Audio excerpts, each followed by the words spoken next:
Bismillah. Innal hamdalillah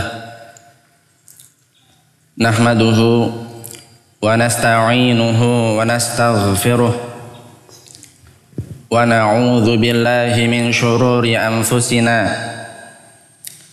wa min sayyiati a'malina. May yahdihillahu fala mudilla lahu wa man yudlil fala hadiya lahu. Wa ashhadu an la ilaha illallah wahdahu la syarika lah. Wa ashhadu anna Muhammadan abduhu wa rasuluh. Amma ba'd.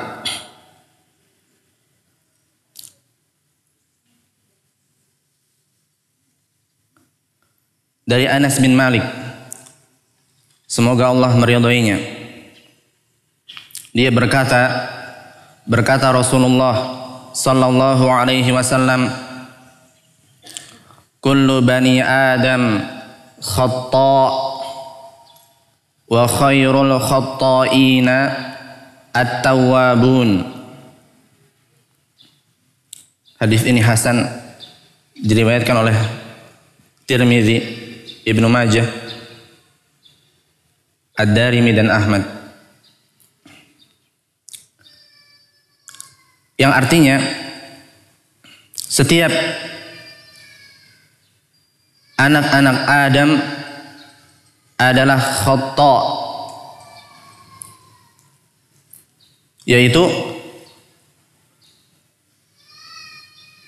maknanya, tafsirnya sebagaimana dikatakan oleh para ahli tafsir, semua manusia yang ada di atas muka bumi ini maka dia telah berbuat dosa dan banyak berbuat dosa dan kesalahan. Khata, ya, dalam hadis datang dengan sighah mubalaghah. Yang ini adalah bukan hanya berbuat kesalahan satu kali atau dua kali, tapi banyak berbuat kesalahan. Setiap orang, setiap anak-anak Adam adalah orang yang banyak berbuat kesalahan dan dosa. Wa khairul khata'in, dan sebaik-baik dari anak-anak Adam yang berbuat kesalahan tersebut, yang bermaksiat tersebut, siapa yang paling baik di antara mereka? At-tawwabun, yaitu mereka yang berdosa kemudian kembali kepada Allah Azza wa Jalla, bertaubat, memohon ampun di setiap waktu. Maka termasuk luasnya kasih sayang rahmat Allah Azza wa Jalla terhadap para hamba-hambanya, Allah mensyariatkan untuk mereka syariat taubah. Ikhwani wa akhwati fillah, rahimani wa rahimakumullah. Sebelum kita membahas, masuk ke dalam pembahasan taubah, kita sedikit mengawali pembahasan ini dengan pembagian dosa. Para ulama rahimahumullah, di antara pembagian dosa yang disebutkan oleh para ulama adalah pembagian dosa-dosa kepada shaghair dan kabair, yaitu dosa-dosa kecil dan dosa-dosa besar. Akan tetapi sebagian para ulama kita mengingkari adanya shaghair, adanya dosa-dosa kecil. Di antara perkataan mereka adalah apa yang dikatakan oleh Al-Qadhi Abdul Wahhab rahimahullah, yang artinya tidak mungkin dikatakan dalam sebuah kemaksiatan bahwasanya dia adalah dosa yang kecil.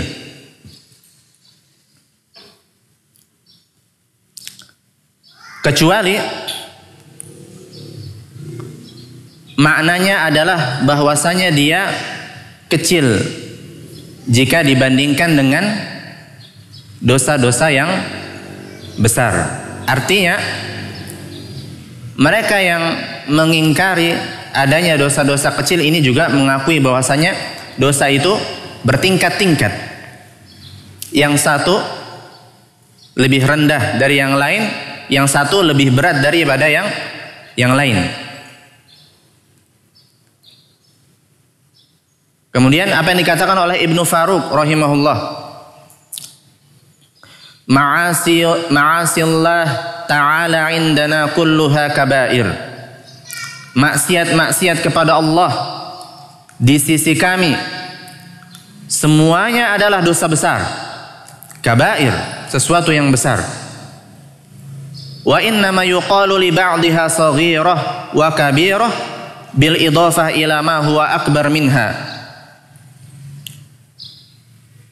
Hanya saja dia dikatakan sebagiannya dosa kecil dan yang lain besar dengan penyandaran bahwasanya yang satu ini lebih besar daripada dosa yang lain.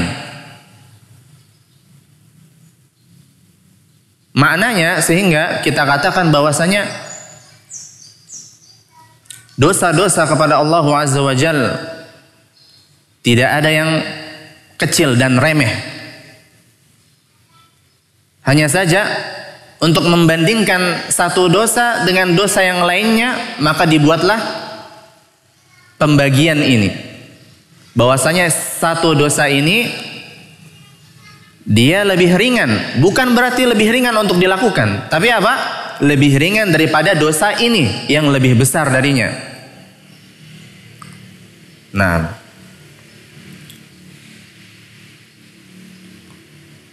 dan jumhur ulama, kebanyakan para ulama, mereka mengatakan maksiat-maksiat itu terbagi menjadi dua, shaghair dan kabair. Dan sesungguhnya tidak ada perbedaan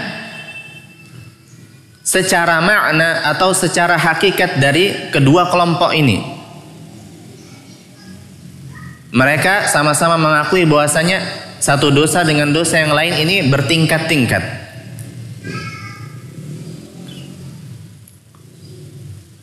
Perbedaan mereka hanya dalam hal apa? Para ulama di kelompok yang pertama, dan mereka kebanyakan adalah ulama-ulama salaf, mereka membenci penamaan tersebut, at-tasmiyah, ya. Mereka membenci apa? Penamaan dosa tersebut dengan shaghair, ini dosa-dosa yang kecil dan dosa-dosa yang besar. Mereka benci dengan penamaan tersebut atau pembagian tersebut karena melihat kepada apa? Kepada keagungan Allah Azza wa Jalla dan beratnya azabnya, hukumannya.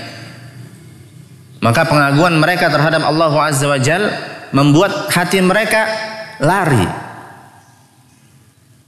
dari penamaan tersebut, yakni dosa-dosa kecil dan dosa-dosa besar.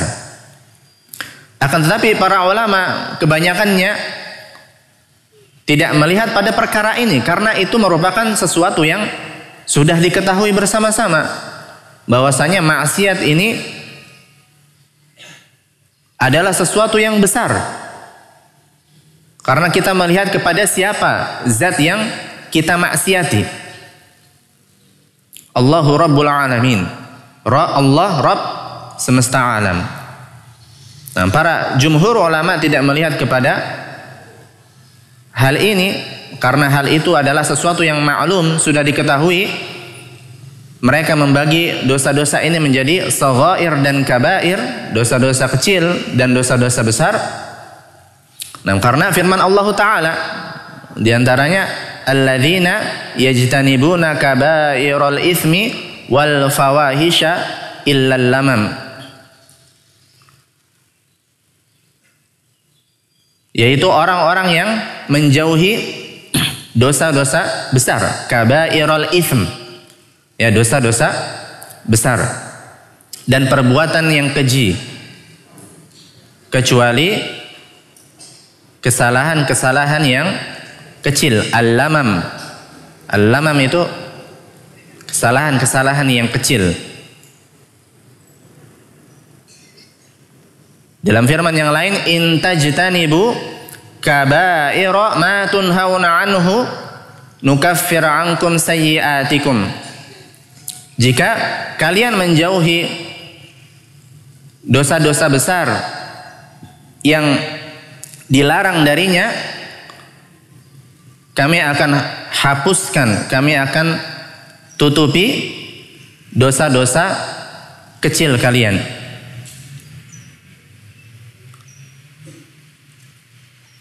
Dalam hadis juga dikatakan as-salawatul khamsu wal jumu'atu ilal jumu'ah yukaffirna ma bainahunna ini jituni batil kabair.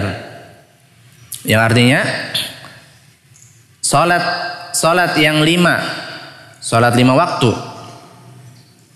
salat Jumat dengan salat Jumat, mereka menghapus dosa-dosa yang ada di antara mereka selama dijauhi dosa-dosa yang besar. Jika dijauhi dosa-dosa yang besar, maka pembagian shaghair dengan kabair ini datang dalam nusus, ya, baik dari Al-Quran ataupun hadis. Kemudian jumhur ulama berbeda pendapat dalam hal menetapkan batasan dosa besar. Sebagian mereka ada yang membatasi dosa-dosa besar ini dengan adat atau jumlah tertentu. Kemudian mereka merincinya. Di antaranya adalah apa yang dikatakan oleh Abu Talib Al-Makki rahimahullah. Saya mengumpulkan dari perkataan para sahabat dan saya menemukan apa? Dosa-dosa besar ini fil qalb, di dalam hati ada syirik kepada Allah. Terus menerus dalam suatu kemaksiatan berulang-ulang. Begitu juga berputus asa dari rahmat Allah. Begitu juga merasa aman dari makar Allah. Merasa aman dari hukuman siksaan Allah. Ini dosa-dosa besar yang letaknya di hati, kata beliau rahimahullah. Kemudian pada lisan, yaitu diantaranya persaksian yang bohong, menuduh wanita baik-baik berbuat zina, sumpah yang dusta, dan sihir. Kemudian beliau melanjutkan rahimahullah, di perut, dosa-dosa besar yang berkaitan dengan perut, syurbul khamr, meminum khamr, memakan harta anak yatim dan memakan harta riba, pada farji yaitu zina dan juga liwat,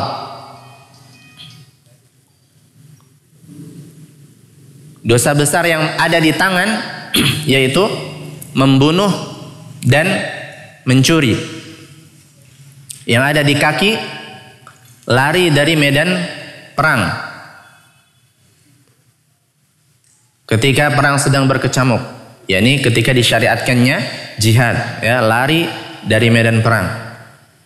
Dan yang berkaitan dengan seluruh jasad adalah durhaka kepada kedua orang tua. Nah, sebagian mereka ada yang membatasinya dengan dosa-dosa yang tertentu seperti ini. Dan sebagian ulama kita yang lain memberikan pengertian dan tidak membatasinya, tidak merincinya. Di antara mereka ada yang mengatakan dosa besar adalah apa yang ada padanya had atau hukuman di dunia, atau adanya ancaman di akhirat secara khusus. Adanya ancaman di akhirat secara khusus, atau adanya hukuman di dunia. Apa misalkan potong tangan, misalkan ada hukuman di dunia baginya. Rojam, ada hukuman di dunia bagi orang yang dihukum berzina dan dia sudah menikah.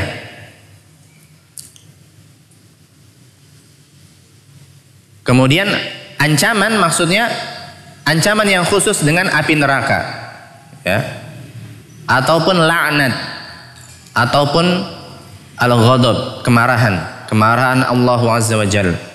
Maka kapan saja kita menemukan sebuah dosa yang berdasarkan dalil-dalil yang ada, dosa tersebut punya salah satu dari dua sifat ini, yaitu yang pertama adanya hukuman di dunia dengan hukuman yang khusus, seperti tadi potong tangan, dicambuk, atau rojam, atau dibunuh, diasingkan, atau adanya ancaman untuk pelaku tersebut di akhirat secara khusus, baik dia berupa laknat, dijauhkan dia dari rahmat Allah, ataupun berupa kemarahan Allah Azza wa Jal, ataupun berupa api neraka. Secara khusus ada keluar ancamannya untuk dosa-dosa tersebut. Maka ini kita masukkan kepada dosa-dosa yang besar. Dan ini apa yang dikuatkan oleh Syekhul Islam Ibnu Taimiyah rahimahullah dan juga Syekh bin Baz rahimahullah.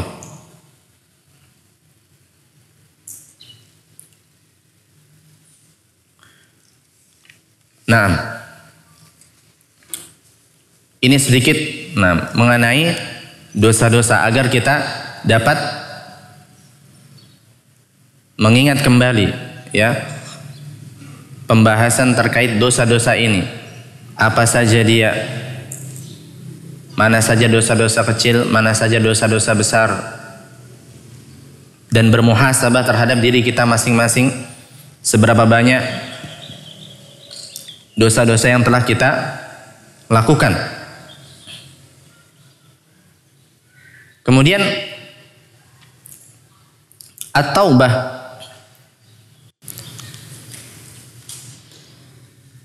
maknanya secara istilah dia adalah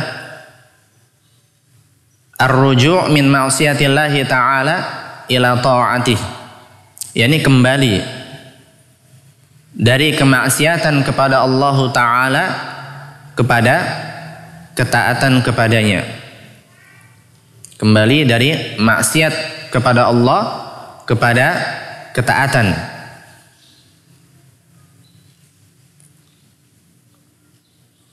Dan taubat ini juga bertingkat-tingkat. Yang paling besar, yang paling wajib adalah taubat dari kekufuran kepada iman. Allah berfirman, "Qul lil ladzina kafaru iyantahu yughfar lahum ma qad salaf." Katakanlah wahai Rasul kepada orang-orang yang kafir, menentang, jika mereka berhenti, artinya jika dia beriman, jika mereka beriman, yughfar lahum ma qad salaf, diampuni untuk mereka apa yang telah lalu. Dan kekufuran, kesyirikan ini adalah diantara dosa yang paling harus kita bertaubat darinya. Karena itu bertaubat dari hal-hal ini adalah yang paling wajib dan yang paling besar. Bertaubat dari kufur kepada iman. Kemudian tingkatan berikutnya adalah bertaubat dari dosa-dosa yang besar. Bertaubat dari dosa-dosa yang besar yang sudah tadi kita bahas, ya, sedikit mengenai pembatasan antara dosa-dosa yang kecil dan dosa-dosa yang besar.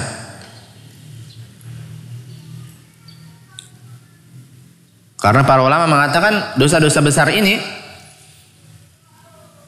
kalau seseorang pada masa hidupnya dia tidak bertaubat kepada Allah Ta'ala,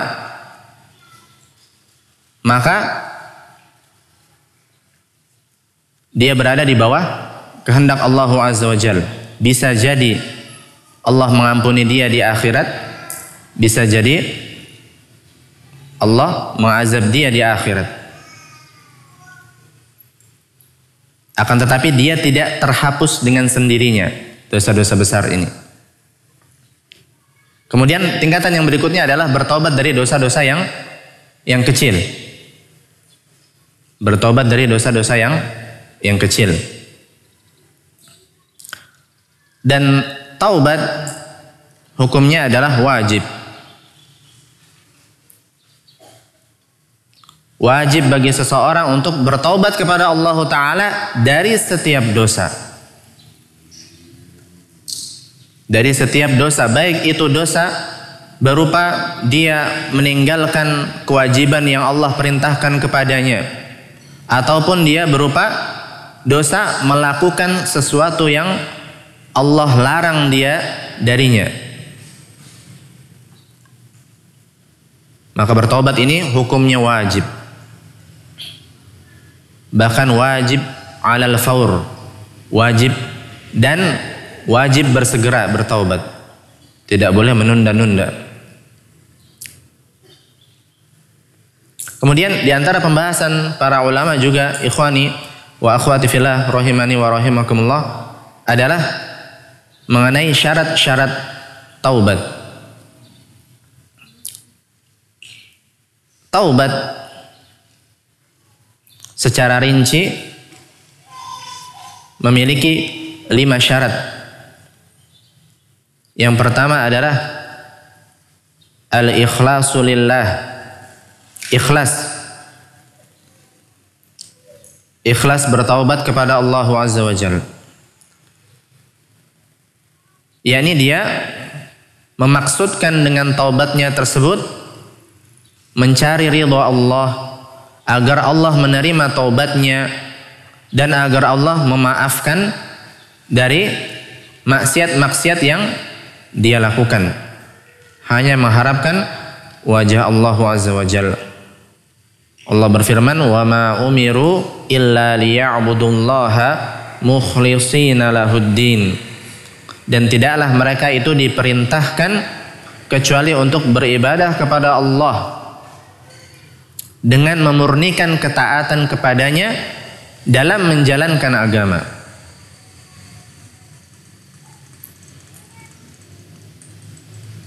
Ini dalil bahwasanya kita wajib harus ikhlas dalam setiap ibadah-ibadah kita, dan termasuk ibadah adalah at-taubah, bertaubat.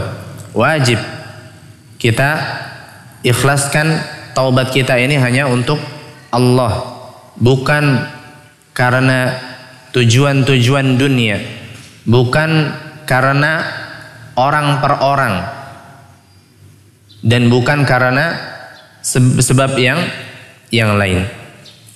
Maka syarat yang pertama adalah ikhlas. Kemudian syarat yang kedua adalah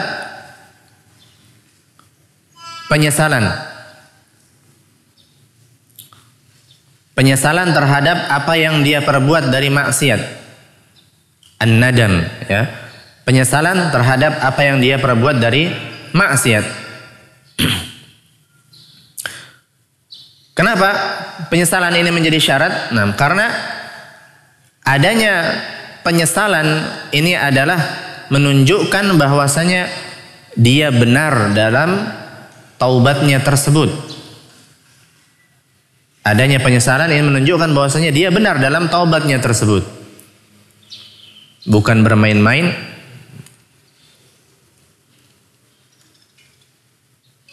Dan bukan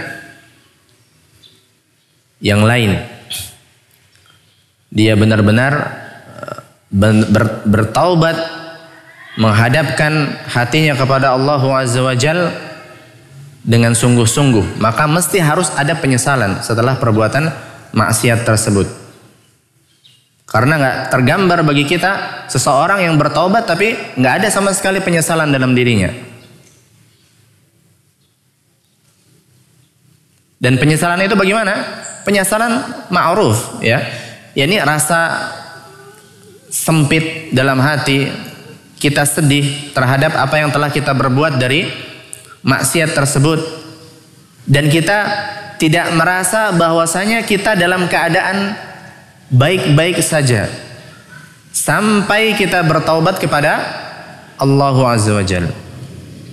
Ini penyesalan. Berarti nggak masuk kalau misalkan ada seseorang bermaksiat kepada Allah Azza wa Jalla, kemudian setelah itu ya sudah dia dalam keadaan yang tenang-tenang saja, aman-aman saja. Seakan-akan maksiat itu hanya apa? Ya lalat yang hinggap di hidungnya, kemudian dia kibas-kibas pergi kemudian, dan dia lupa sudah. Maka ini belum tercapai an-nadam, penyesalan. Belum tercapai syaratnya. Dan kalau belum tercapai syarat, belum terlaksana taubat. Dan batasan yang paling kecil terhadap penyesalan ini adalah adanya aslun nadam, ya, adanya aslun nadam. Apa kalau kita artikan ini aslun nadam? Ya, ini penyesalan yang paling sedikit. Nah, yang jelas harus ada penyesalan di sana, merasa sedih, merasa sempit, dan merasa dia dalam keadaan yang tidak baik-baik saja sampai dia bertaubat kepada Allah. Karena penyesalan ini kita mengatakan bertingkat-tingkat. Penyesalan ini bertingkat-tingkat sesuai dengan kekuatan taubat seseorang.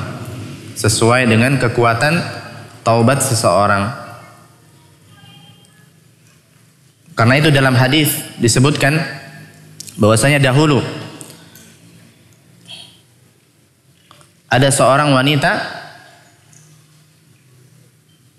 yang sudah menikah, kemudian dia hamil karena zina.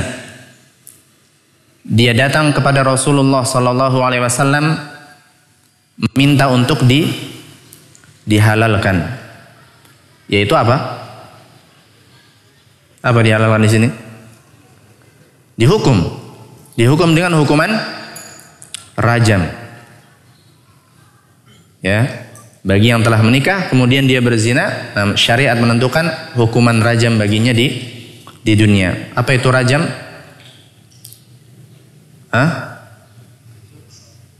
yaitu seseorang yang dihukum tersebut dikumpulkan orang-orang di sekelilingnya, kemudian diminta mereka untuk melemparinya dengan batu, diikat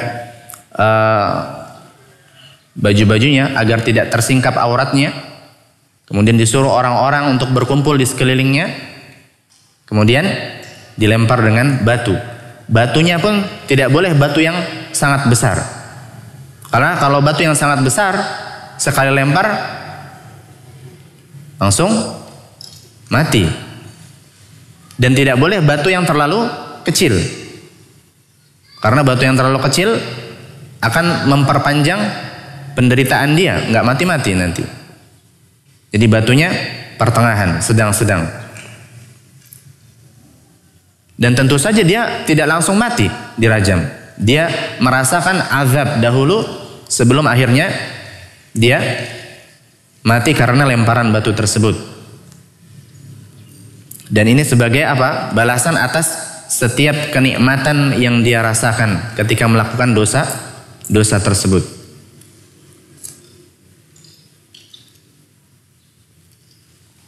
Nah, dan tentunya yang melakukan ini adalah orang yang memiliki kuasa, pemerintah, ya. Tidak setiap orang boleh melakukan hal tersebut. Harus pemerintah yang memang dia menerapkan aturan-aturan Islam.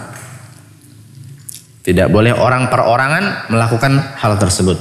Nah, jadi ada wanita yang dia sudah menikah kemudian hamil karena zina, datang kepada Rasulullah SAW untuk meminta dihukum. Kemudian Rasulullah SAW berwasiat kepada walinya untuk berbuat baik kepadanya, pulang dulu berbuat baik kepadanya, diurus dia sampai melahirkan, baru setelah itu silakan datang lagi. Kemudian setelah berlalu berapa waktu sampai dia melahirkan,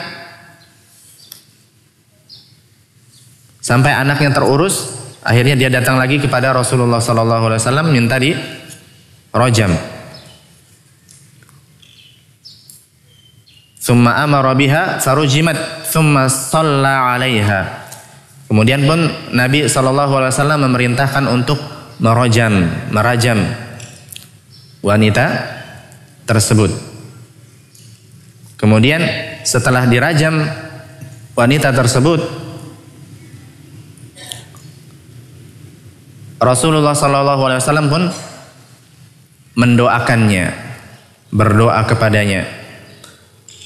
Maka Umar radhiyallahu anhu yang heran bertanya kepada Rasulullah SAW, mengatakan, "Tusalli 'alaiha ya Rasulullah wa qad zanat." Apakah engkau berdoa kepada dia wahai Rasulullah sedangkan dia telah berzina? Ya. Umar radhiyallahu anhu mengatakan, apakah engkau berdoa kepada dia ya Rasulullah sedangkan dia telah berzina? Tapi kemudian apa kata Rasulullah sallallahu alaihi wasallam? Laqad tabat taubatan law qusimat baina sab'ina min ahli al-Madinah lawasi'atuhum. Dia sungguh telah bertaubat dengan sebuah taubat yang kalau taubat tersebut dibagikan kepada 70 orang dari penduduk Madinah, pasti itu mencukupi mereka. Kemudian Rasulullah SAW melanjutkan, fahal wajadta afdala min anjadat binafsiha lillahi azza wa jal. Maka apakah engkau menemukan sesuatu yang lebih utama daripada seseorang yang ingin menyelamatkan dirinya di hadapan Allah azza wa jal? Yaitu siapa? Wanita tadi. Nah, setelah dia berbuat dosa tersebut, terasa berat dalam hatinya tentu saja dosa tersebut, hingga akhirnya itu menuntun dia untuk datang kepada Rasulullah SAW agar dia dapat dihalalkan dari dosa tersebut, agar dia dapat menghadap Allah Azza wa Jalla dengan keadaan yang paling bersih. Karena para ulama mengatakan bahwasanya hukuman-hukuman ini benar-benar menghapus dosanya di dunia, sehingga ketika di akhirat dia tidak diminta lagi pertanggungjawaban terhadap hal tersebut. Di akhirat dia tidak diazab lagi terhadap dosa tersebut, karena di dunia sudah diazab dia dengan sebab dosa tersebut. Maka dari sini kita mengambil faedah bahwasanya apa? Taubat itu juga bertingkat-tingkat kekuatannya sesuai dengan rasa penyesalan yang ada dan juga faktor-faktor yang lain. Karena dikatakan di sini apa? Wanita tersebut bertaubat dengan sebuah taubat yang kalau dia dibagikan kepada 70 orang dari ahlul Madinah, dari penduduk kota Madinah, mencukupinya. Menggambarkan apa? Begitu besarnya apa? Pahala taubat si wanita ini tadi. Kekuatan taubat dari si wanita tadi, rahimahullah. Nah, maka syarat yang kedua ini adalah apa?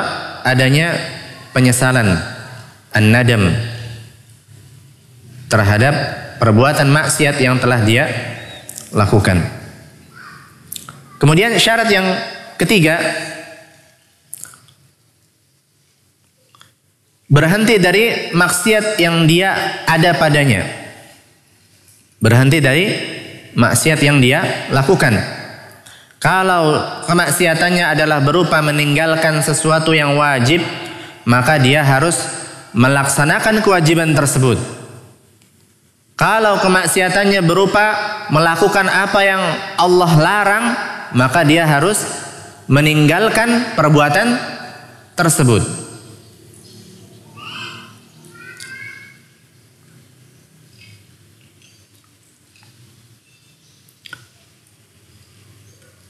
Dan selama dia tidak berhenti dari perbuatan maksiat tersebut, maka taubatnya tersebut tertolak.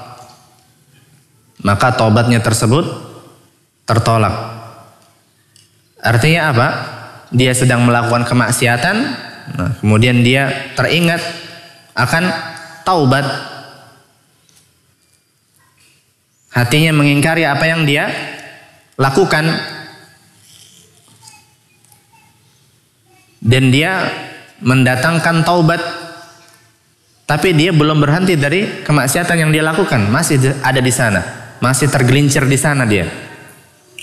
Maka taubatnya yang itu tadi belum sah atau tertolak, karena dia masih berada dalam dosa itu. Maka yang wajib bagi dia harus berhenti dari dosa tersebut ketika taubatnya tadi.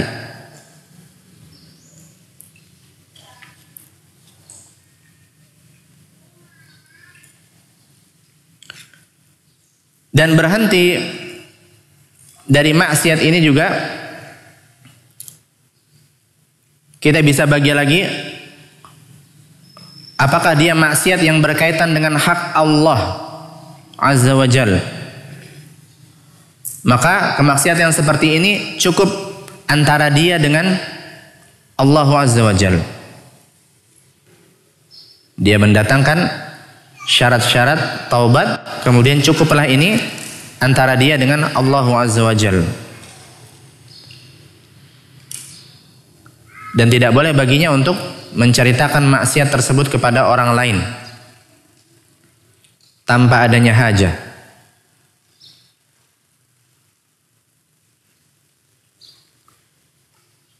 Karena Rasulullah SAW mengatakan, kullu ummati mu'afa illal mujahirin. Setiap umatku ini dapat terampuni kecuali orang-orang yang mujahirin. Yaitu apa? Orang-orang yang mujahir ini, yaitu dia yang berbuat dosa pada malam hari, kemudian di siang harinya dia menceritakan kepada orang, saya telah melakukan perbuatan ini dan ini dari maksiat-maksiat. Saya telah melakukan ini. Dia ceritakan perbuatannya tersebut kepada orang lain, terang-terangan. Maka yang seperti ini apa? Tidak terampuni, sulit untuk terampuni. Maka tidak boleh untuk menceritakan dosa-dosa yang lalu yang telah kita perbuat kepada orang lain tanpa adanya hajah. Adapun jika dosa tersebut adalah antara kita dengan orang, antara kita dengan orang, baik dia berupa apa? Misalkan harta yang dia ambil dari orang lain dengan cara yang tidak benar, baik itu mencuri ataupun yang lain. Ada seseorang misalkan dia mencuri harta orang lain, kemudian setelah dia mencuri timbullah rasa penyesalan dalam dirinya dan dia ingin bertaubat kepada Allah Azza wa Jalla. Maka tidak cukup dia hanya mendatangkan syarat taubat ini, dia harus mengembalikan hak orang yang dia curi tadi. Kalau dia berupa harta, ya sudah, kita kembalikan hartanya. Kalau dia berupa kezaliman, dulu kita pernah memukulnya. Dulu kita pernah memukulnya misalkan, dengan alasan yang tidak benar tentunya. Maka dia harus minta dipukul di bagian yang sama ketika dia memukul dahulu.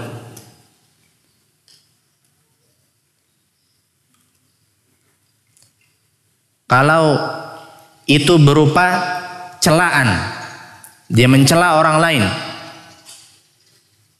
maka dia harus datang kepadanya minta dihalalkan, minta dimaafkan. Bahkan Syekh Utsaimin rahimahullah mengatakan, bahkan meskipun orang yang terzalimi tadi, yang dicela tadi, meminta, saya nggak akan ridho kecuali kamu bayar kepada saya sekian dan sekian, maka dia bayar untuk menghalalkan harta tersebut.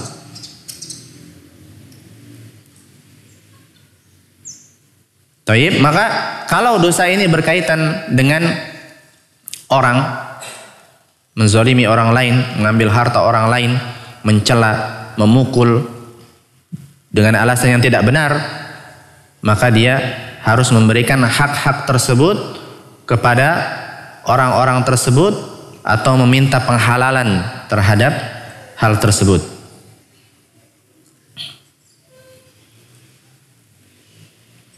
Jadi nggak cukup misalkan seseorang ingin bertaubat padahal dia sudah mencuri sekian dan sekian, kemudian dia bertobat kepada Allah Azza wa Jalla, sementara dia dalam keadaan masih menikmati uang hasil curiannya misalkan. Tertolak, nggak benar, belum diterima taubatnya. Dia harus mengembalikan hak-hak tersebut kepada orang yang dia zalimi. Nah, ini yang ketiga, yaitu berhenti dari perbuatan dosa. Kemudian syarat berikutnya adalah berazam untuk tidak mengulangi perbuatan tersebut di masa yang akan datang.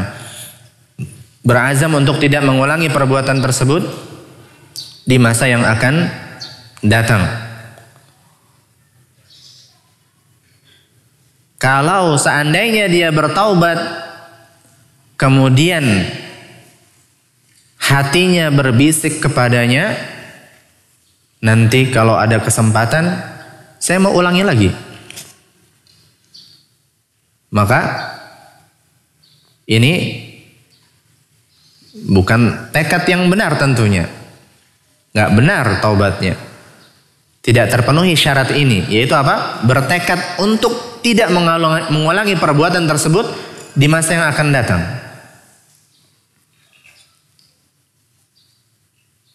Maka kalau dia berniat ingin mengulanginya, ya kalau ada kesempatan nanti, kalau ada saya sudah dalam keadaan yang baik, saya ingin mengulanginya lagi.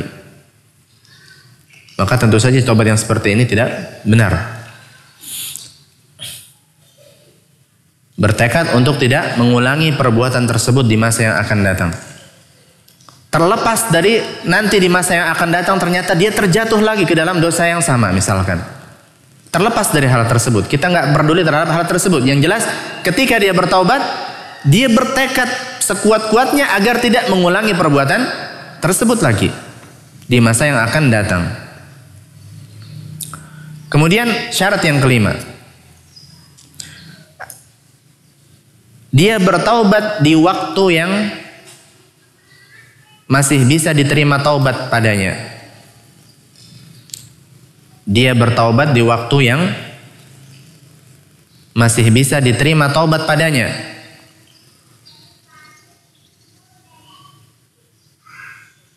Kalau pada orang per orang, maka dia harus bertaubat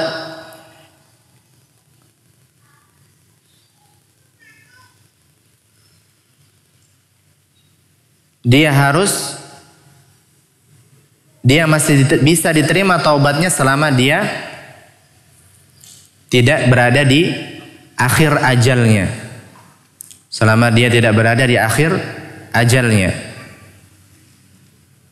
Apa maksudnya di akhir ajalnya?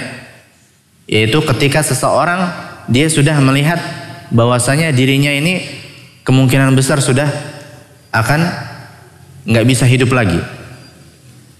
Nah, ini di akhir ajal namanya, ya. Dia sudah putus asa, dia sudah mengira dengan perkiraan dia nggak akan bisa hidup lagi nih kayaknya. Nah, gitu. Ini akhir ajal. Sebelum datang saat seperti ini masih bisa diterima taubatnya. Allah Ta'ala mengatakan walaisatit taubatu lilladzina ya'maluna sayyi'at hatta idza hadara ahadahumul mautu qala inni tubtul an.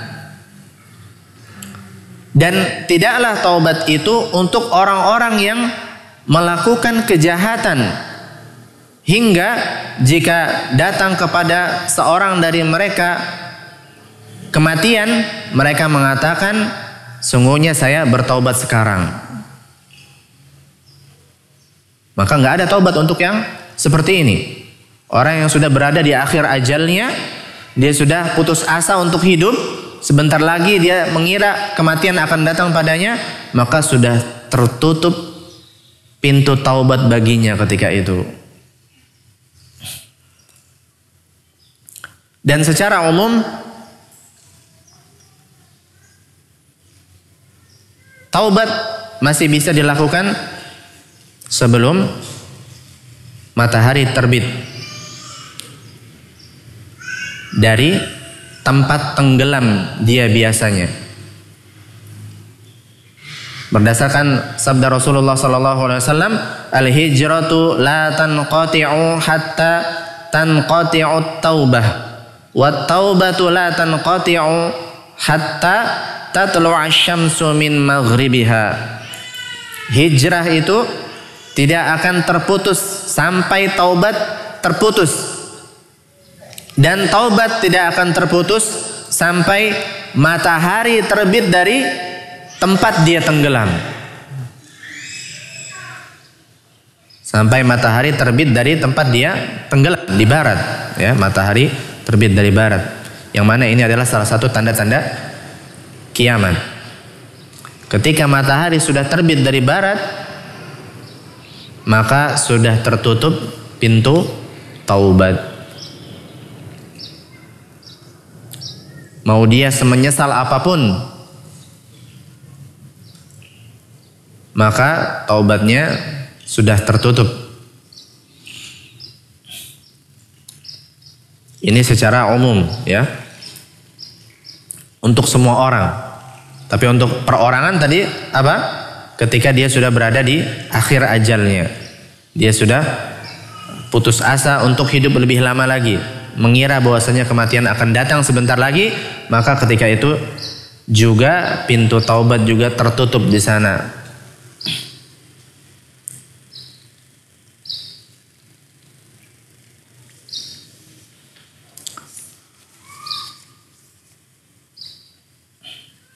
Kemudian di antara pembahasan yang ingin kita dantakan juga, setelah 5 syarat taubat tadi adalah di antara keutamaan taubat, bahwasanya taubat adalah sebab keberuntungan. Allah Ta'ala berfirman, wa tubu ilallahi jami'an ayyuhal mu'minun la'allakum tuflihun. Yang artinya, dan bertaubatlah kalian semua kepada Allah, wahai orang-orang yang beriman, la'allakum tuflihun. Mudah-mudahan kalian mendapatkan al-falah. Apa itu al-falah? Dia adalah sebuah kata yang mencakup hal-hal yang dicari dan diinginkan seseorang, dan mencakup hal-hal yang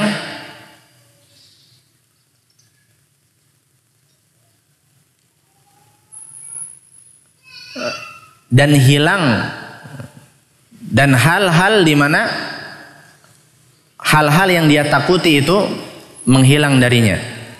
Sebuah keadaan di mana apa? Dia mendapatkan apa saja yang dia inginkan, yang dia cari, dan hilang darinya apa-apa saja yang membuat dia takut. Ya, ini al-falah. Kalau kita biasa artikan dengan apa? Beruntung. Tapi kita mengatakan apa? Terjemah Al-Quran ini dia tidak mengganti lafaz-lafaz dalam Al-Quran 100%. Apel diganti dengan apel. Tapi terjemah ini dia tidak mengganti lafaz-lafaz Al-Quran 100, 1:1. Apel diganti dengan apel, enggak. Tapi dia adalah apa? Makna yang paling dekat terhadap lafaz-lafaz Al-Quran tersebut. Dan lafaz-lafaz Al-Quran tersebut lebih tinggi lagi. Itu hanyalah apa? Makna yang paling dekat. Karena itu kita mengatakan ini pengertian dari al-falah, ya, tidak sebatas apa beruntung yang mungkin terpikir dalam pikiran kita, gitu ya. Nah, al-falah itu apa? Sebuah kata di mana seseorang berada dalam keadaan dia mendapatkan apa-apa yang dia inginkan, dia cari, dan terhindar dari apa-apa yang dia takuti. Maka dia adalah sebuah kata yang mencakup kebaikan di dunia dan di akhirat. Ini al-falah. Dan semua orang mesti mencari al-falah. Semua orang mesti mencari al-falah. Baik dia mukmin ataupun dia orang kafir. Mereka pasti menginginkan apa? Kebaikan-kebaikan. Hanya bedanya orang kafir, mereka hanya menginginkan apa? Kebaikan-kebaikan dunia saja. Mereka menginginkan bisa hidup sehat, tidak sakit-sakit. Mereka menginginkan hidup dalam kemewahan-kemewahan. Mereka ingin hidup dalam nikmat-nikmat, kesenangan-kesenangan, terhindar dari mara bahaya. Dan ini di dunia. Karena surganya orang-orang kafir adalah di dunia. Dan adapun di akhirat adalah neraka bagi mereka. Nas'alullah salama wal afiyah. Yang jelas setiap orang pasti menginginkan al-falah. Dan tentunya termasuk kita orang-orang mukmin. Al-falah baik itu kebaikan-kebaikan di dunia apa saja dia, dan juga paling utama di akhirat. Maka barang siapa yang ingin mencari apa? Al-falah ini, maka bertaubatlah dia sebanyak-banyaknya. Sebagaimana dikatakan, mereka pasti akan mendapatkan falah. Wa tubu ilallahi jami'an ayyuhal mu'minun la'allakum tuflihun. Bertaubatlah kalian semua kepada Allah, wahai orang-orang mukmin, mudah-mudahan kalian mendapatkan al-falah. Kebaikan di dunia dan kebaikan di akhirat. Kemudian di antara keutamaan taubat juga adalah bahwasanya taubat menghapus keburukan-keburukan. Taubat ini menghapus kesalahan-kesalahan.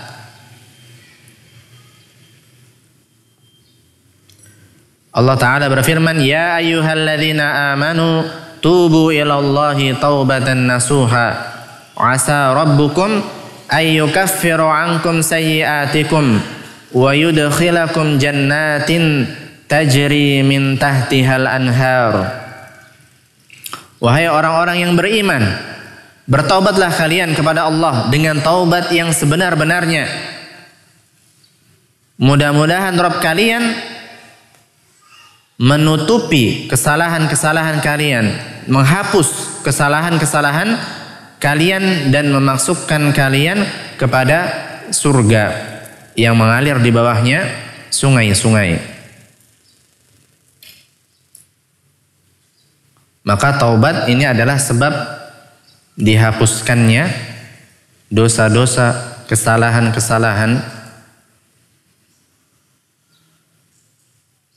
ditutupi dia, sehingga kita tidak diazab di akhirat karena sebab dosa-dosa tersebut.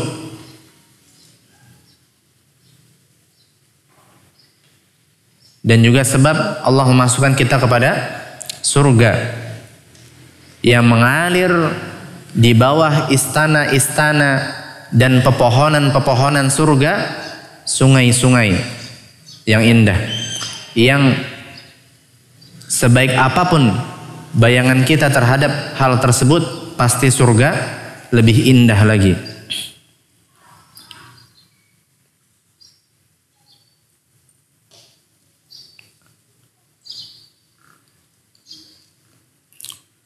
Kemudian tentunya di sana ada keutamaan-keutamaan taubat yang lain yang tidak bisa kita banyak sebutkan dalam kesempatan kali ini. Di antaranya misalkan adalah taubat menjadikan perbuatan-perbuatan dosa yang telah kita lakukan dahulu berganti dengan kebaikan-kebaikan, menggantikan dosa-dosa tersebut kebaikan-kebaikan nanti di akhirat. Bahkan para ulama ada yang mengatakan taubat menjadikan kesalahan, dosa-dosa yang telah dilakukan oleh seorang hamba berganti dengan kebaikan-kebaikan di dunia. Kalau dulu dia adalah orang yang pendusta misalkan, setelah dia bertaubat, berbalik keadaannya dia menjadi orang yang paling jujur. Kalau dulu dia adalah orang yang suka khianat, berkhianat kepada orang lain, setelah dia bertaubat, dia berubah menjadi orang yang paling amanah. Kalau dia dulu adalah orang yang berzina, setelah taubat dia berubah menjadi orang yang paling menjaga kehormatan. Maka dengan taubat, kesalahan, dosa-dosa tersebut akan tergantikan dengan kebaikan-kebaikan baik di dunia ataupun di akhirat. Kemudian di antara kesalahan-kesalahan dalam bab taubat ini, di antara kesalahan-kesalahan dalam bab taubat ini, dan ini yang kita jadikan judul kajian kita hari ini, ya. Dan kajian kita masih bersisa berapa lama lagi ini?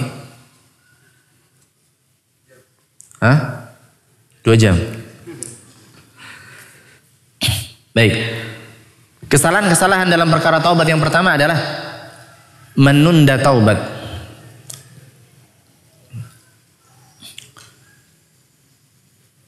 Di antara orang-orang ada yang dia berbuat dosa. Dia berbuat dosa, dia mengetahui bahwasanya apa yang dia perbuat itu adalah sesuatu yang haram. Dia tahu apa yang dilakukan ini salah. Dia tahu apa yang dia lakukan ini haram. Akan tetapi dia menunda taubatnya. Sebagian mereka ada yang mengatakan saya akan taubat nanti kalau sudah menikah. Saya akan taubat nanti kalau sudah lulus kuliah. Saya akan taubat nanti kalau saya sudah punya cucu. Saya akan taubat nanti di umur sekian. Dia tunda taubatnya. Dan tentunya ini adalah kesalahan yang besar karena taubat wajibah 'alal faur. Taubat itu wajib untuk segera dilaksanakan. Taubat itu wajib untuk segera dilaksanakan. Bahkan menunda-nunda taubat ini adalah dosa yang butuh pada taubat juga. Dia berdosa dengan sebuah maksiat, kemudian dia menunda-nunda taubat, maka dia harus 2 kali bertaubat. Bertobat atas dosa dia yang pertama dan bertobat atas penundaannya terhadap taubat. Baik, jelas ini? Menunda-nunda taubat adalah dosa yang ini juga butuh kepada taubat.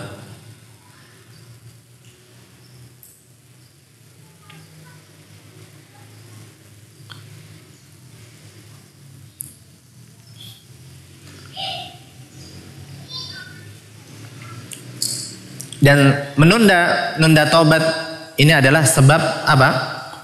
Yang menjadikan seseorang sulit bertaubat. Dan bahkan sebab yang menjadikan dia melakukan dosa-dosa yang lain. Permisalannya, kalau kita mau mempermisalkan di antara perkataan para ahli ilmu yang mempermisalkan seseorang yang menunda-nunda taubatnya, ini seperti seseorang yang dia ingin memotong sebuah batang pohon. Dia ingin memotong sebuah batang pohon. Dia datang dengan gergaji atau alat yang tajam yang lainnya. Dia sudah sampai di depan pohon. Kemudian dia mengatakan, barangkali tahun depan saja saya potong pohon ini, atau barangkali 2 tahun lagi, atau barangkali 5 tahun lagi saya potong pohon ini. Sehingga berlalu waktu. Apa yang terjadi dengan berlalunya waktu? Pohonnya tambah besar apa tambah kecil? Tambah besar. Pohonnya tambah besar, orang ini tambah lemah. Tambah lemah dimakan usia. Bukannya makin mudah, makin sulit. Dia kira taubat gampang kok, segitu aja syarat-syaratnya. Nantilah saya taubat setahun lagi atau 5 tahun lagi, atau nanti kalau sudah menikah dan yang lain. Dia nggak tahu bahwasanya pohon itu semakin besar, akarnya semakin kuat menghujam ke tanah, sehingga sulit untuk bertobat. Ini permisalan orang-orang yang menunda taubat dengan dosanya tersebut. Kemudian kesalahan berikutnya dalam perkara taubat adalah lalai dari taubat terhadap dosa-dosa yang tidak dia ketahui. Lalai bertaubat terhadap dosa-dosa yang tidak dia ketahui.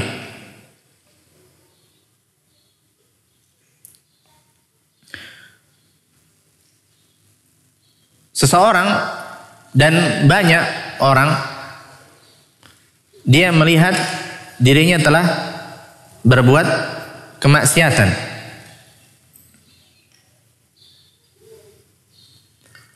Kemudian akhirnya dia bertobat atas maksiat tersebut.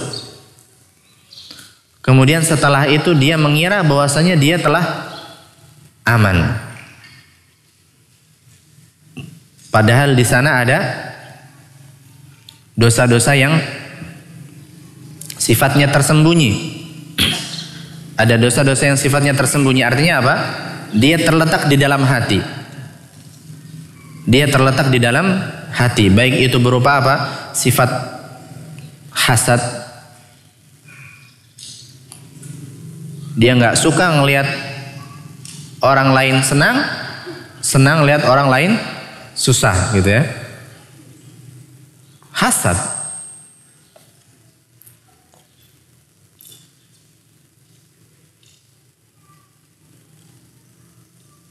Tidak ridho terhadap takdir-takdir Allah, marah terhadap keburukan-keburukan yang datang padanya. Dosa tersembunyi, letaknya di hati.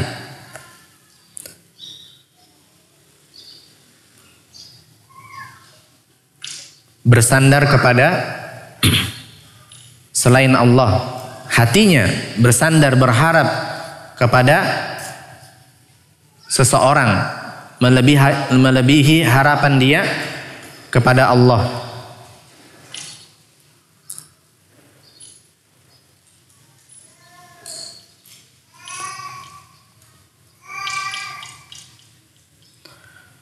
Dan di sana juga ada dosa-dosa yang dia nggak tahu kalau itu adalah dosa. Tentunya ini karena apa? Karena keterbatasan ilmu dia. Karena keterbatasan ilmu dia. Apalagi mereka bukanlah orang-orang yang alim. Tentunya apa yang dia ketahui lebih sedikit daripada apa yang tidak dia ketahui. Maka terjatuhlah dia dalam dosa-dosa tanpa dia merasa terjatuh padanya. Kemudian dia lalai dari taubat terhadap dosa-dosa yang seperti ini. Maka ini adalah salah satu kesalahan ketika dia tidak bertaubat dari dosa-dosa yang tidak dia ketahui. Karena itu Nabi SAW mengatakan asyirku fi hadhil ummah akhfa min dabibin namli. Syirik pada umat ini lebih tersembunyi daripada langkah-langkah semut. Faqala Abu Bakar, maka berkata Abu Bakar radhiyallahu anhu, fa kaifal khalasu minhu ya Rasulullah. Lalu bagaimana kita selamat dari hal tersebut wahai Rasulullah? Kemudian Rasulullah SAW mengatakan antakul, yakni engkau mengatakan Allahumma inni a'udzubika an usyrika bika wa ana a'lam wa astaghfiruka lima la a'lam. Yakni engkau mengatakan wahai Allah, sungguhnya saya mohon perlindungan kepadamu dari berbuat syirik kepadamu, sedangkan saya mengetahuinya, dan saya memohon ampun kepadamu pada apa-apa yang tidak tidak aku ketahui. Wa astaghfiruka lima la a'lam, dan saya mohon ampun kepadamu pada apa yang tidak saya ketahui, yakni dari dosa-dosa. Maka hafalkan doa ini ya, agar kita tidak lalai mentaubati dosa-dosa yang tidak kita ketahui. Dan ini tentunya ma'qul, karena kita bukanlah orang yang paling alim. Apa yang kita ketahui lebih sedikit daripada yang tidak kita ketahui. Betapa sering kita jatuh ke dosa-dosa, terutama yang berurusan dengan amalan-amalan hati, tanpa kita ketahui. Allahumma inni a'udzubika an usyrika bika wa ana a'lam wa astaghfiruka lima la a'lam. Dan juga datang dalam hadis juga doa dari Nabi SAW, Allahumma ghfirli dhanbi kullahu diqqahu wa jillahu wa awwalahu wa akhirahu wa alaniyatahu wa sirrahu. Yang artinya, wahai Allah, ampunilah saya dosa-dosaku seluruhnya, yang kecil maupun yang besar, yang telah lalu maupun yang akan datang, yang terlihat ataupun yang tersembunyi.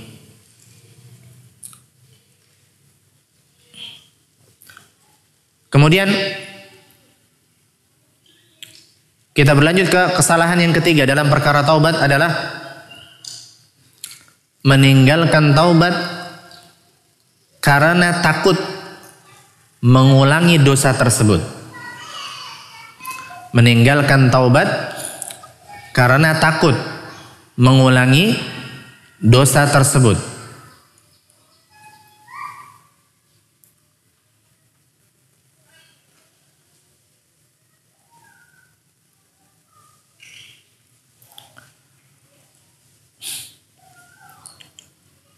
Maka di antara orang ada yang dia timbul dalam hatinya rasa ingin bertobat dari dosa-dosanya. Akan tapi syaitan pun membisikkan dalam hatinya, jangan kamu bertobat, nanti kamu terulang lagi dosanya. Jangan kamu bertobat, nanti terulang lagi dosanya nanti. Dan ini juga erat nanti berikutnya apa? Syaitan membisikkan apa? Nanti saja.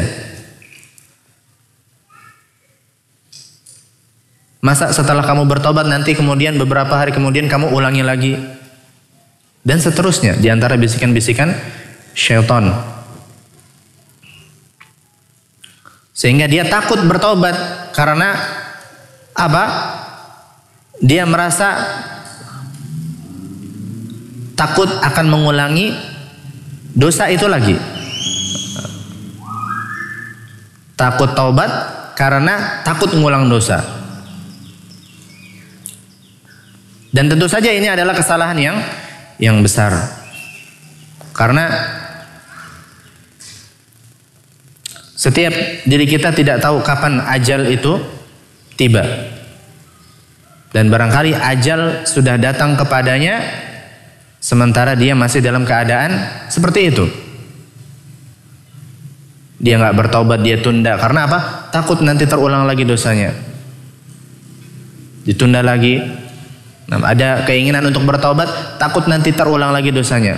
Akhirnya terus seperti itu sampai ajal datang menjemputnya. Nas'alullah as-salama wal afiyah.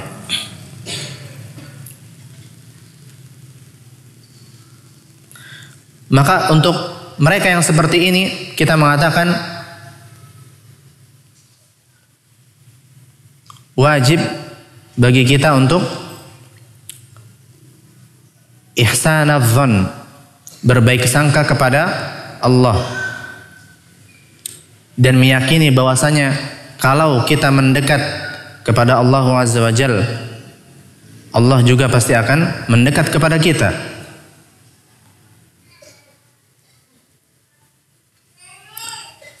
Kemudian bagaimana kalau dia akhirnya berbuat dosa lagi?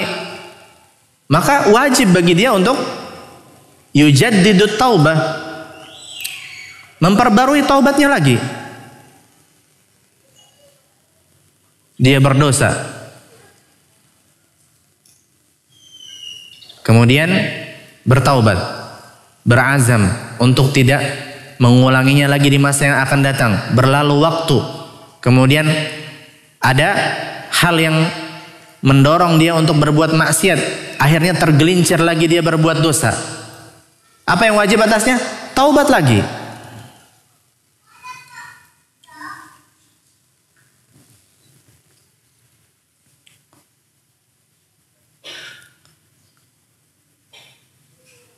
Dalam sebuah hadis dari Abi Hurairah radhiyallahu anhu, anin Nabi sallallahu alaihi wasallam,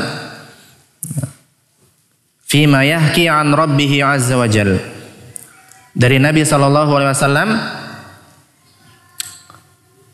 menceritakan dari Rabbnya Allah azza wa jalla.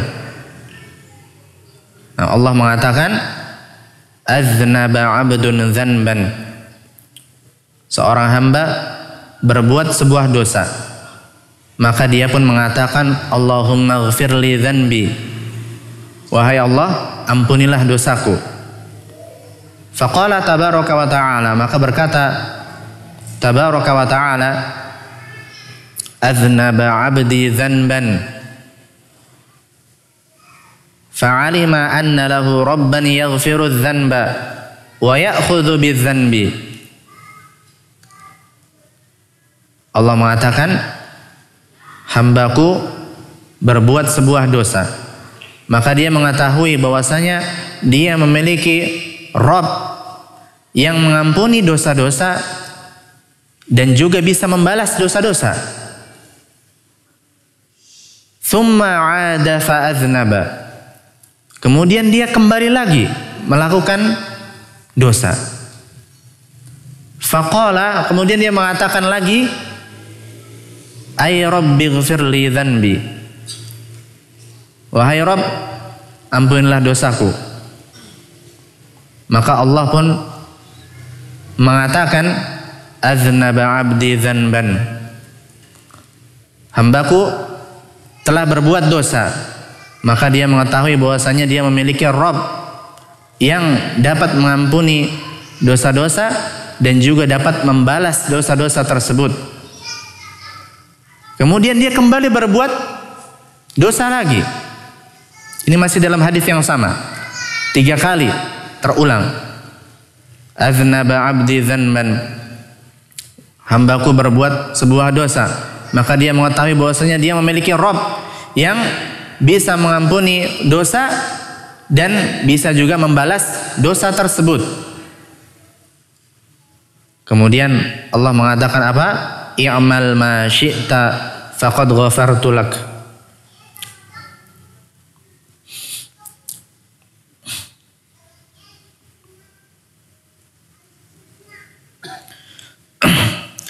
Lakukan apa saja yang kamu inginkan, sungguh aku telah ampuni kalian. Al-Imam An-Nawawi rahimahullah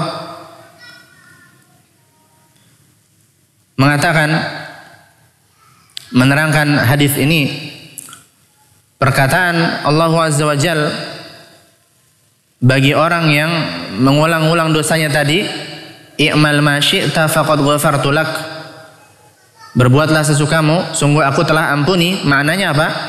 Maknanya selama kamu berdosa kemudian kamu bertaubat, maka aku akan ampuni engkau. Selama kamu berdosa kemudian bertaubat, tentunya dia bertaubat dengan mendatangkan semua syarat-syarat yang telah tadi kita katakan. Dia berazam tidak akan mengulanginya lagi, dia menyesal, ikhlas di waktu yang tepat.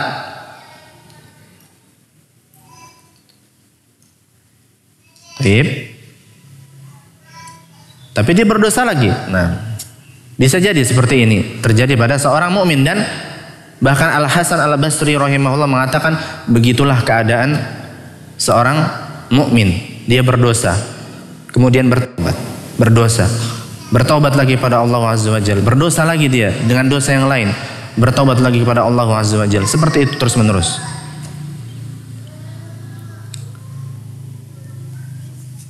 Kemudian kesalahan berikutnya dalam perkara taubat adalah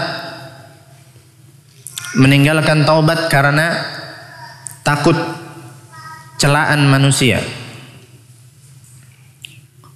Meninggalkan taubat karena takut celaan manusia.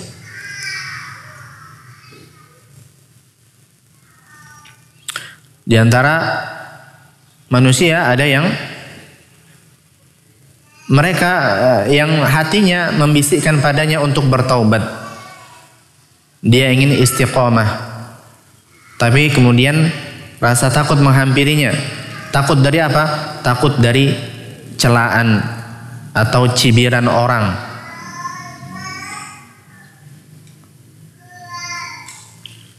Dikatakan so'alim misalkan.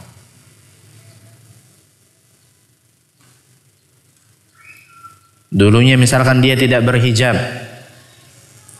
kemudian dia ingin bertaubat, tapi takut dikatakan nanti apa? Ah, itu dulu juga nggak pakai jilbab, biasa aja, so'alim. Takut dicela. Atau bahkan bisa jadi celaan tersebut datang dari orang-orang yang secara zahir dia istiqomah. Orang pengajian, sering ikut ngaji, kemudian ngelihat kawannya yang dulu berkubang dengan sebuah maksiat misalkan, ketika dia bertaubat, malah dia yang pertama kali mencibir. Ah, kamu ngapain pakai pakaian-pakaian seperti ini? Yang syar'i.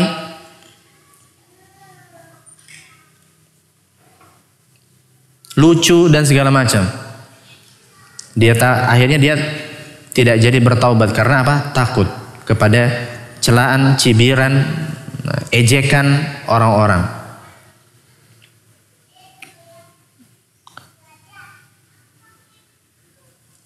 Maka kita katakan untuk mereka yang seperti ini adalah bahwasanya apa? Apa yang dia akan dapati karena sebab taubatnya tersebut ini adalah ujian untuk menguji dia, apakah dia benar dalam tobatnya ataukah dusta. Apakah dia benar dalam tobatnya ataukah dusta. Dan yakinlah bahwasanya kalau dia bersabar di awal taubatnya dia, di awal dia meninggalkan dosa-dosa tersebut, di awal dia melaksanakan kewajiban-kewajiban yang dulu dia tinggalkan, maka setelahnya pasti akan lebih ringan. Nah, dia harus menumbuhkan keyakinan hal tersebut bahwasanya ya ini hanya di awal saja, bersabar sebentar dan kemudian insya Allah setelahnya akan menjadi mudah perkara-perkara insya Allah, dan Allah akan ganti itu dengan yang lebih baik.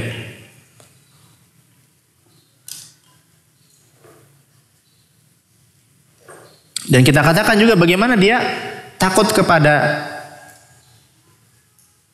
manusia, tapi dia tidak takut kepada Robnya manusia. Tentunya ini sesuatu hal yang tidak benar. Dan juga hendaknya dia mendatangkan dalam hatinya apa? Keyakinan bahwasanya kita nanti akan masuk liang kubur kita sendirian, akan dibangkitkan sendirian, dan orang-orang yang dulu mencelanya di dunia dia nggak punya andil apa-apa, dia nggak bisa memberi manfaat apa-apa kepada kita di hari kiamat. Orang-orang yang melemahkan tekadnya dia untuk bertaubat tersebut.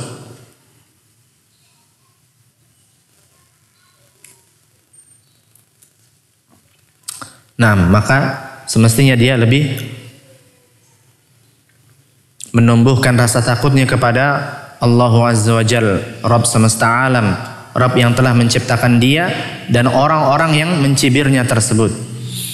Kemudian kesalahan berikutnya dalam perkara taubat adalah terus menerus di dalam dosa. i'timadan ala sa'ati rahmatillah.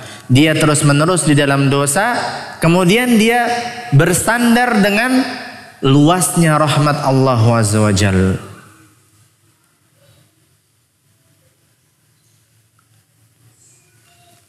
Dia telah melampaui batas, bergelimang dengan dosa. Kemudian kalau ada orang yang memperingatkan dia terhadap akibat-akibat orang-orang yang berbuat dosa, dia mengatakan apa?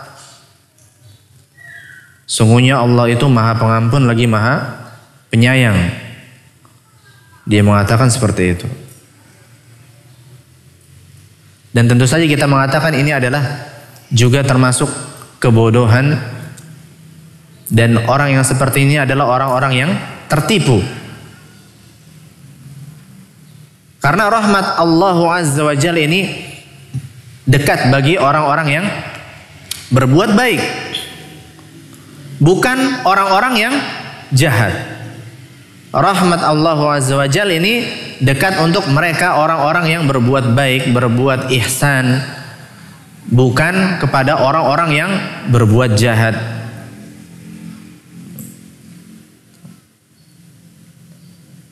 Bukan kepada orang-orang yang suka membangkang, bukan kepada orang-orang yang terus-menerus dalam kemaksiatan tersebut. Dan hanya kita mengingat juga bahwasanya benar bahwasanya Allah Maha Penyayang, Allah luas rahmatnya. Tapi Allah juga syadidul iqab, keras hukumannya, berat hukumannya, dan tidak merasa kasihan, tidak merasa ragu untuk menghukum orang-orang yang jahat. Allah mengatakan, nabbi ibadi anni anal ghafurur rahim wa anna azabi huwal azabul alim. Yang artinya, kabarkanlah kepada hamba-hambaku bahwasanya aku adalah yang Maha Pengampun lagi Maha Penyayang. Para ulama mengatakan ya ini Maha Pengampun kepada orang-orang yang bertaubat kepadanya. Sayang kepada orang-orang yang bertaubat kepadanya.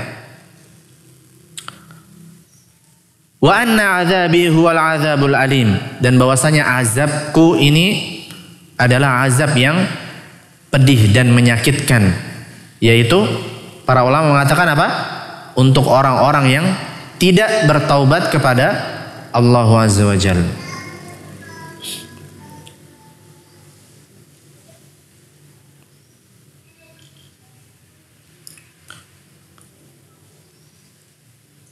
Maka di antara perkataan indah yang dikatakan oleh Al-Imam Ibnul Qayyim rahimahullah, maka husnudzon, berprasangka baik, itu kita lakukan kalau ada sebab-sebab keselamatan. Adapun ketika tidak ada sebab-sebab keselamatan yang dilakukan, bahkan yang ada adalah sebab-sebab kebinasaan yang terjadi pada seseorang, maka tentunya dalam perkara seperti ini jangan mendatangkan husnudzon dalam perkara seperti ini. Tidak boleh dia berhusnudzon sementara apa?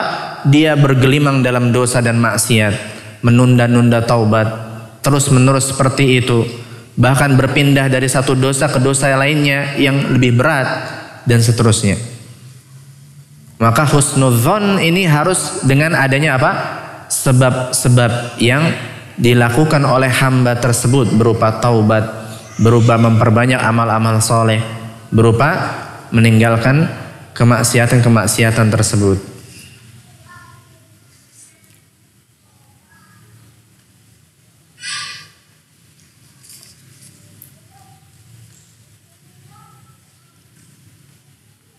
Kemudian di antara kesalahan juga dalam perkara taubat ini adalah orang-orang yang tertipu dengan penundaan azab Allah terhadap orang-orang yang jahat.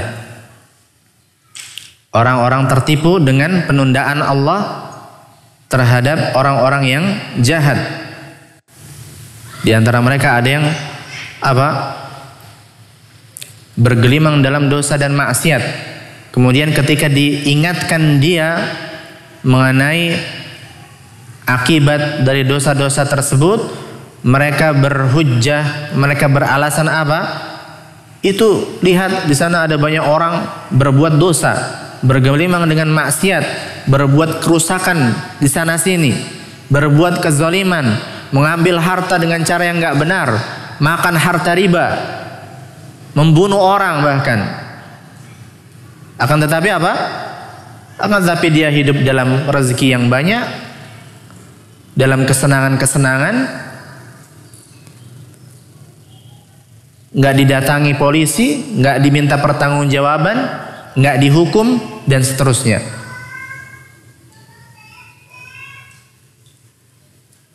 Mungkin dia nggak mengatakannya secara sorohatan, secara lisan, tapi mungkin hatinya berbicara seperti itu.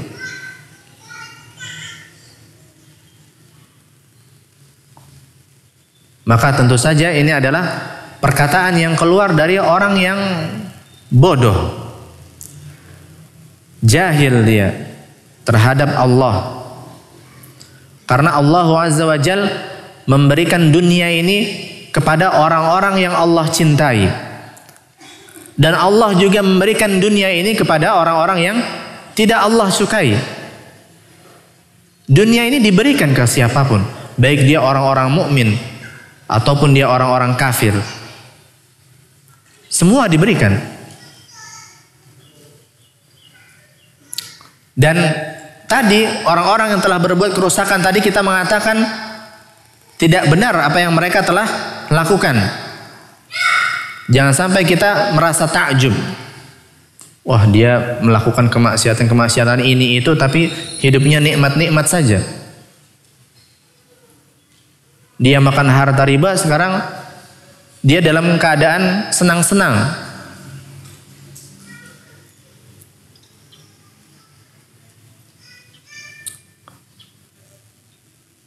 Maka yakinlah bahwasanya apa yang ada pada mereka dari nikmat-nikmat tersebut ini adalah istidraj. Apa itu istidraj? Penundaan siksa Allah. Seseorang melakukan dosa, kemudian dia terus-menerus dalam dosa tersebut tanpa taubat, kemudian Allah berikan dia nikmat-nikmat sehingga dia terus-menerus dalam dosanya tersebut. Berlalu waktu, bertambah banyak dosa-dosa yang telah dia lakukan. Kuantitasnya, begitu juga kualitas berat dosanya bertambah juga seiring berjalannya waktu. Kemudian nanti pada akhirnya Allah Azza wa Jal yang maha perkasa, yang maha berkuasa mensiksa mereka dengan tiba-tiba, baik itu di dunia ataupun itu di akhirat. Jadi itu adalah penundaan saja untuk mereka agar dia semakin banyak berbuat dosa terus menerus dan terus bertambah banyak dosanya, sehingga dia diazab juga dengan dosa-dosa atas dosanya itu dengan azab-azab yang lebih berat lagi.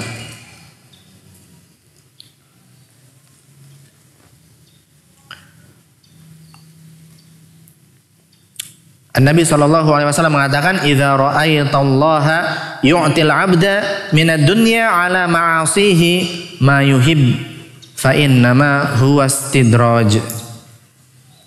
Jika engkau melihat Allah Azza wa Jal memberikan kepada seseorang dari dunia terhadap maksiat-maksiat yang dia lakukan,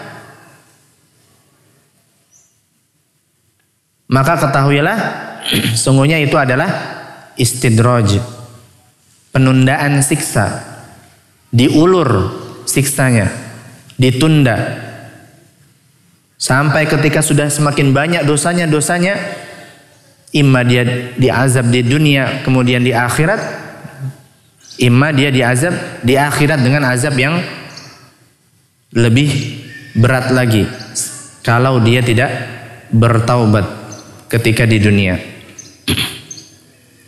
Kemudian Nabi SAW membaca firman Allah Azza wa Jal, falamma nasu ma dzukkiru bihi fatahna alaihim abwaba kulli syai'. Ketika mereka lupa terhadap peringatan-peringatan Allah yang dia diingatkan kepadanya, maka kami pun membuka kesenangan-kesenangan, pintu-pintu kesenangan dari berbagai sesuatu. Hatta idza farihu bima utu, sampai ketika dia bahagia, senang dengan apa yang mereka telah dapatkan, akhadnahum baghtatan fa idza hum mublisun. Kami siksa mereka dengan tiba-tiba, maka ketika itu dia diam, berputus asa. Dia berputus asa dari kebaikan-kebaikan karena azab Allah tersebut. Faquti'a dabirul qaumil ladzina zalamu walhamdulillahi rabbil alamin. Maka orang-orang yang zalim itu dimusnahkan sampai ke akar-akarnya. Segala puji bagi Allah, Rabb semesta alam.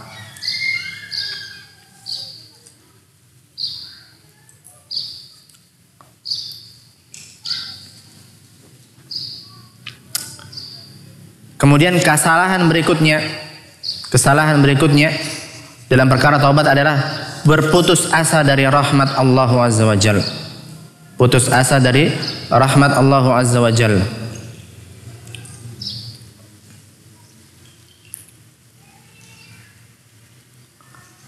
Di antara orang-orang ada yang berbuat dosa-dosa.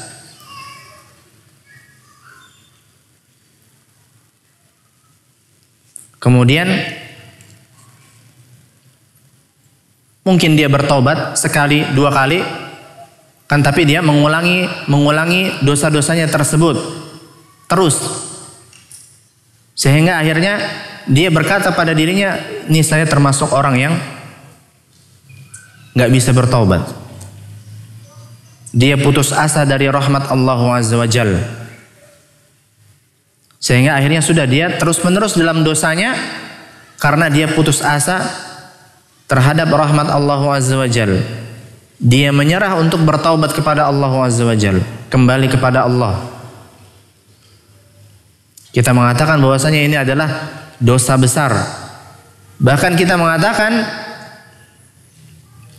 berputus asanya dia dari taubat, dari rahmat Allah Azza wa Jalla, bisa jadi dosa ini lebih besar dari dosa dia yang pertama. Berputus asanya dia dari rahmat Allah Azza wa Jalla,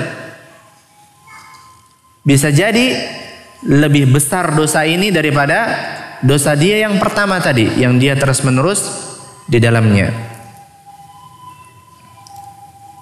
Karena yang berputus asa dari rahmat Allah Azza wa Jalla hanyalah orang-orang yang kafir. Seorang mukmin tidak selayaknya dia berputus asa dari rahmat Allah Azza wa Jalla. Allah mengatakan, "Qul ya ibadiyalladzina asrafu ala anfusihim." Katakanlah, di sini Allah akan menyebutkan apa? Kekurangan, aib, keburukan yang dilakukan oleh orang yang hendak dipanggil. Tapi Allah menyifatinya dengan apa? Ibadi, hamba-hambaku. Katakanlah wahai Rasul, wahai hamba-hambaku, alladzina asrafu ala anfusihim, yang melampaui batas terhadap diri mereka sendiri. Artinya dia bergelimang dengan dosa dan maksiat. La taqnatu min rahmatillah. Janganlah kalian berputus asa dari rahmat Allah. Innallaha yaghfiru dzunuba jami'an. Sungguhnya Allah mengampuni dosa semuanya. Innahu huwal ghafurur rahim. Sungguhnya Dia adalah yang Maha Pengampun lagi Maha Penyayang.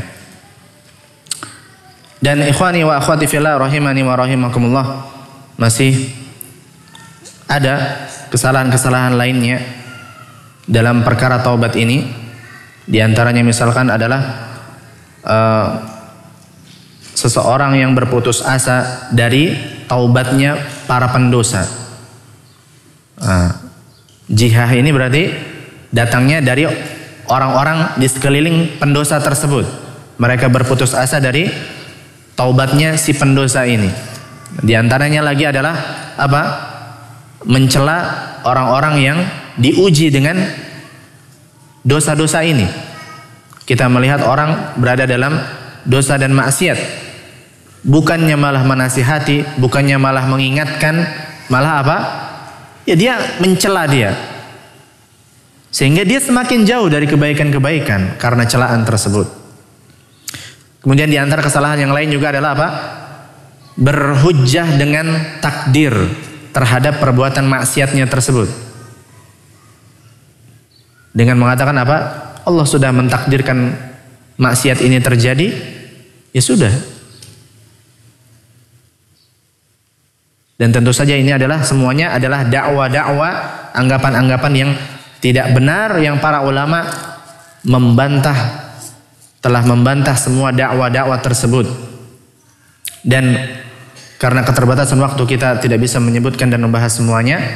Barangkali ini yang bisa kita sampaikan dari materi. Dan sisa waktu yang ada kita coba pergunakan untuk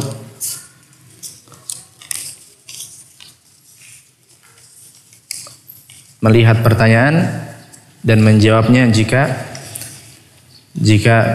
bisa kita jawab.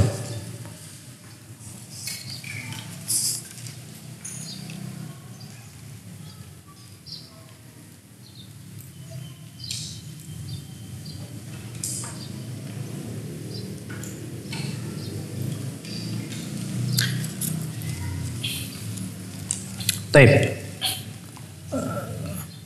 Ustadz tadi sebutkan apabila taubat itu dilakukan apabila di penghujung akhir hidupnya, maka taubatnya tidak diterima. Bagaimana dengan orang yang sakit, yang taubat, yang tidak mengetahui bahwa itu adalah akhir hidupnya? Apakah taubatnya diterima? Taib. Orang dalam keadaan sakit, kemudian dia teringat dengan dosa-dosanya, dan akhirnya dia pun bertaubat. Kita mengatakan bahwasanya selama dia tidak menyangka dengan persangkaan yang besar bahwasanya akhir hidupnya sudah benar-benar dekat di depan matanya, maka pintu taubat masih terbuka. Nah, kalau di sini tadi dalam pertanyaan dia tidak tahu apakah itu akhir hidupnya. Nah, kalau dia nggak tahu berarti ini belum berada di persangkaan akhir ajal. Nah, dia masih sakit dan dia nggak tahu apakah sakit itu yang mengambil hidupnya ataukah enggak, sebab yang mengambil hidupnya ataukah enggak. Nah, berarti ini masih persangkaan. Dia belum benar-benar mendekati yakin bahwasanya saya sudah nggak bisa hidup lagi. Nah, berarti ini masih persangkaan dan pintu taubat insya Allah masih terbuka pada orang-orang yang seperti ini.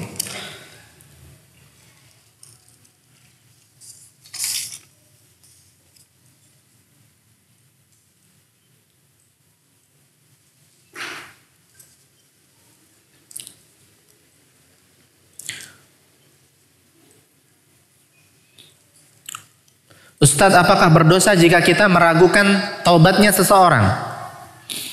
Apakah berdosa jika kita meragukan taubatnya seseorang? Asalnya adalah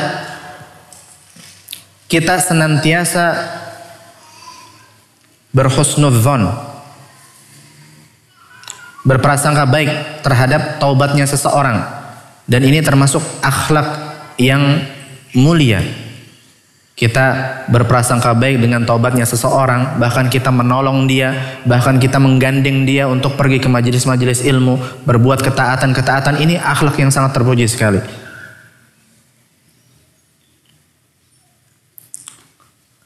Akan tetapi, seandainya ada banyak sebab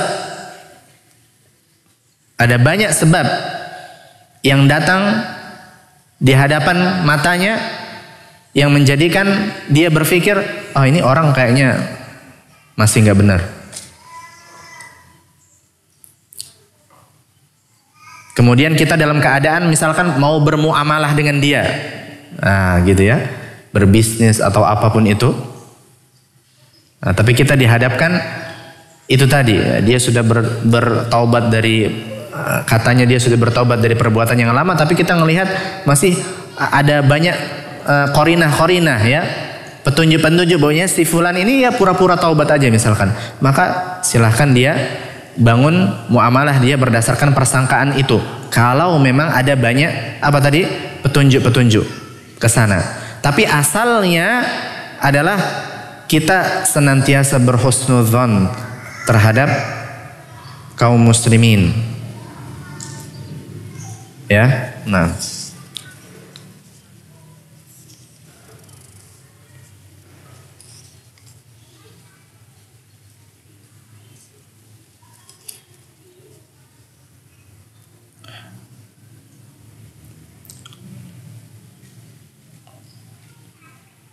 Bagaimana ciri-ciri orang yang taubatnya diterima oleh Allah Azza wa Jalla?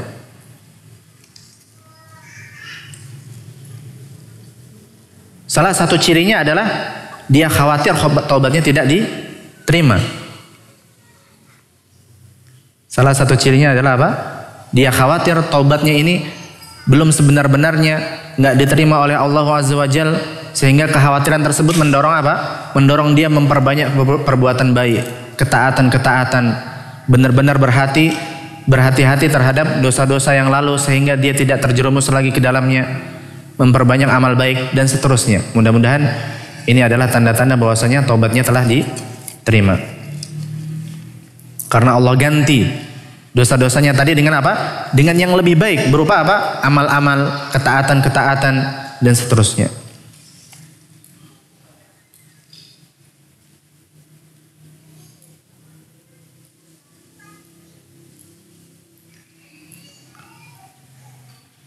Bagaimana caranya agar dosa di masa lalu tidak teringat lagi?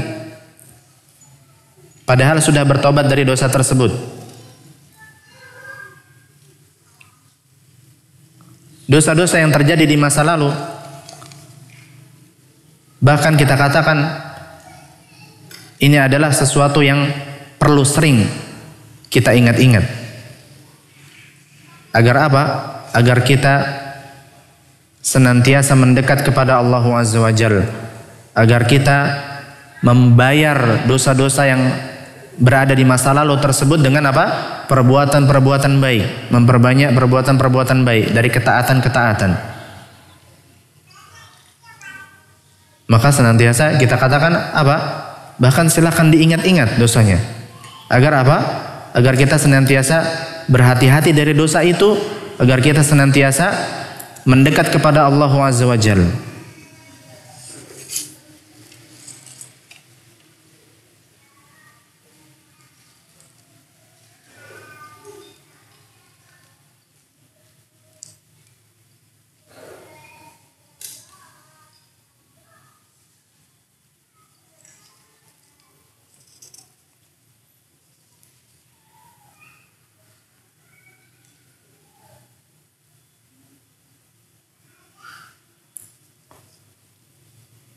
Afan izin bertanya, bagaimana jika seseorang melakukan perbuatan zalim terhadap anak di masa lalu, tapi beliau tidak meminta maaf atau ada penyesalan terhadap dirinya karena telah menzalimi anak? Apakah anak harus ikhlas memaafkan atau menunggu balasan dari Allah kepada beliau terhadap perbuatan tersebut?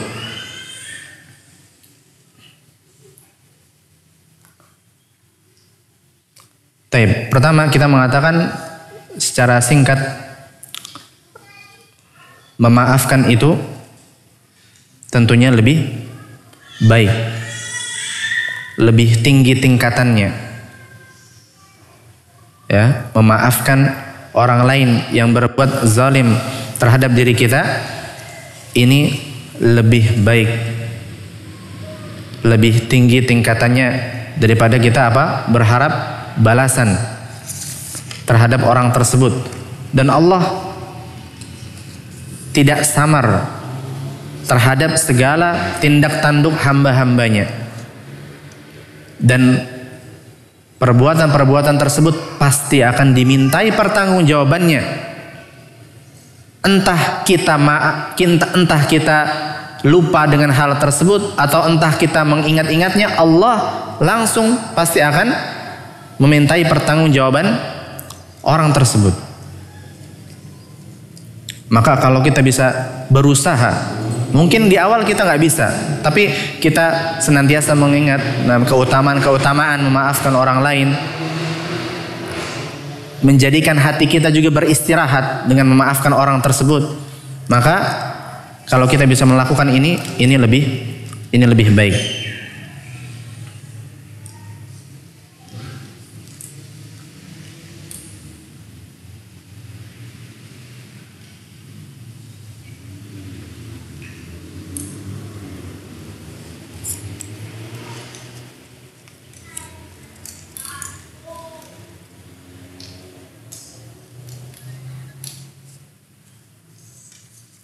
Sudah habis ya?